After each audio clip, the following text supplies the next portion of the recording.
અંકલેશ્વરના વાહન ચાલકો માટે રાહતના સમાચાર સામે આવ્યા છે।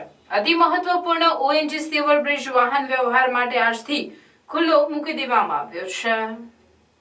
અંકલેશ્વર શહેર અને નેશનલ હાઈવેને જોડતા માર્ગ પર આવેલો ઓએનજીસી ઓવરબ્રિજ આજથી વાહનો માટે ખુલ્લો મૂકી દેવામાં આવ્યો છે। બ્રિજની નવીનતાની વાત કરવામાં આવે તો બ્રિજ પર દિશાસૂચક સાઇન બોર્ડ લગાવવામાં આવ્યા છે। આ ઉપરાંત રોડ પરથી વરસાદી પાણીના નિકાલ માટેના અડચણ દૂર કરવાની કામગીરી પૂર્ણ કરવામાં આવી છે। બ્રિજ પર ડામરનું કામ કરી દેવાયું છે અને લાઇટો પણ મૂકી દેવામાં આવે છે। બ્રિજ શરૂ થતાં જ ગડખોલ બ્રિજ તેમજ પિરામણ રોડનું ટ્રાફિક ભારણ ઘટી શકે છે। અગાઉ આ બ્રિજને 9 મહિનામાં વાહનો માટે ખુલ્લો મૂકી દેવાનું આયોજન હતું, પણ કામગીરીમાં વિલંબ થતાં 1 વર્ષ ઉપરાંતનો સમય વીતી ગયો હતો, જેના કારણે જૂના નેશનલ હાઈવે પરથી પસાર થતા હજારો વાહન ચાલકોએ હાલાકી વેઠી હતી। જો કે હવે બ્રિજ ચાલુ થઈ જતા વાહન ચાલકોએ હાશકારો અનુભવ્યો હતો। આ બ્રિજ લીધે ચાલુ થઈ ગયો, બહુ સારું તકલીફ હમણાં બહુ પડતી હતી।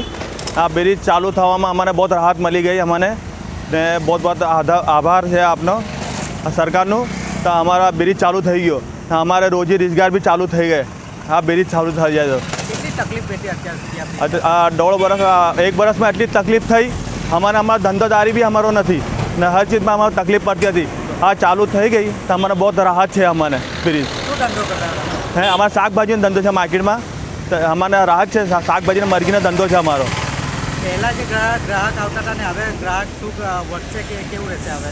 अब थोड़ा राहत में अब ग्राहक चालू થઈ જશે। બાકી પહેલાં તો નામો ધંધો નહીં હતો, બેહી રહેતા હતા અમે, સાંજ સુધી અમને ધંધો નહીં થતો હતો।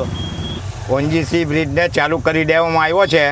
1.5 વર્ષથી અમે ધંધામાં બહુ માર ખાધેલો, હવે અમને ઘણી રાહત થઈ ગઈ છે। એ બહુ મોટી મહેરબાની છે।